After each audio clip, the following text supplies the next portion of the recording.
Naku, ibang level talaga ang pagiging kaibigan nitong si Kim Chu. At grabe siya sa pagiging galante at super supportive sa mga taong malapit sa kanya.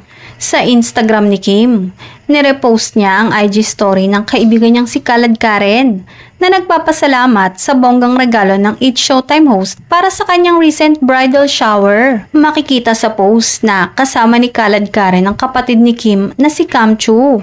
Habang bitbit nila ang dalawang paper bags mula sa sikat na luxury luggage brand na Rimowa.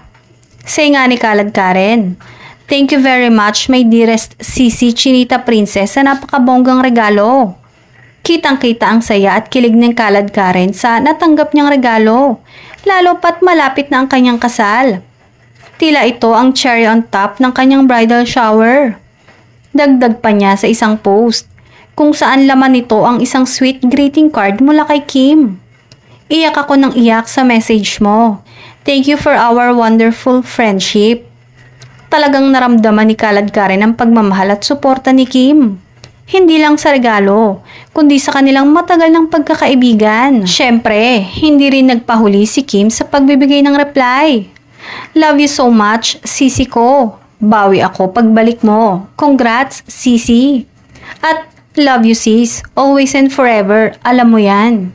Samantala, wish naman ng kaibigan ni Kim na soon ay ito naman ang magbigay ng regalo sa aktres at maging bride soon. At syempre, knows naman ng madlang people kung kanino, walang iba kundi kay Paolo Avellino.